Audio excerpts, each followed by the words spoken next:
For billions of humans, the massive sloping hull of a Covenant assault carrier was the final thing they'd ever see. Whether launching thousands of fighters or transports to the surface of occupied worlds, or unleashing holy cleansing beams, the CAS was a pure force of destruction. As with many Covenant ships, there were several different subtypes or patterns for the CAS-Class Assault Carrier, but the differences were relatively minor and mostly related to the cityscape-style superstructure, or lack thereof, on the dorsal hull. The CAS was one of the largest Covenant warships in service, over 5 kilometers long and 2 wide. Although not as long as the UNSC Infinity, the sheer mass of the CAS gives it twice the volume. As the name would suggest, the assault carrier was a well-balanced mix of destructive power and asset carrying. Let's talk about the former.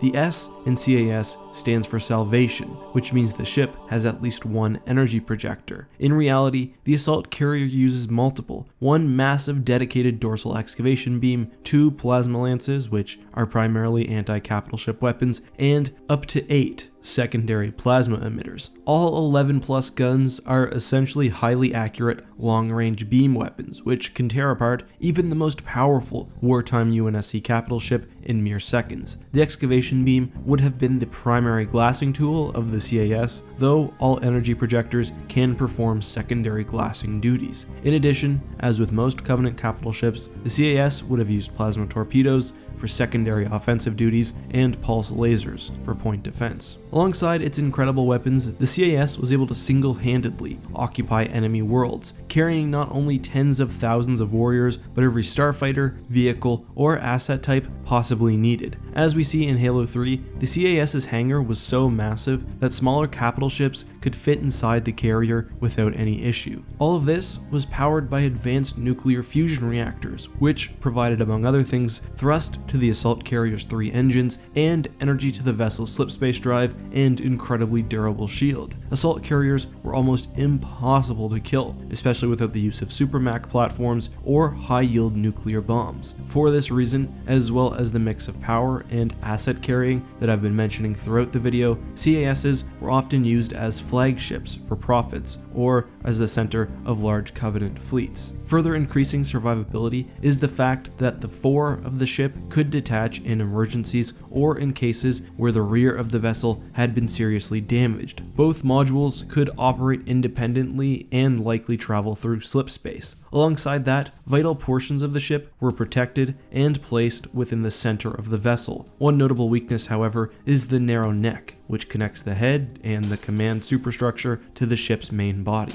A fleet of perhaps over 100 assault carriers protected High Charity at all times. Besides for that, these ships were a part in almost every major offensive and battle of the Human Covenant War. The Day of Jubilation and Solemn Penance led a small fleet which broke through Earth's defenses. The Shadow of Intent was the flagship of the Fleet of Retribution and served majorly within the Swords of Sanghelios. Covenant splinter factions after the war, including Jul 'Mdama's Covenant and the Banish, continued to make use of these vessels. And, as I mentioned at the beginning of this video, hundreds of UNSC colonies and thousands of ships fell to the glassing beams of CAS carriers. That being said, the overall galaxy-wide supply of the assault carrier was diminished significantly by the Covenant Schism and especially the early battles around High Charity. It should also be noted that the Covenant made use of an upsized version of the CAS known as the CSO-class supercarrier.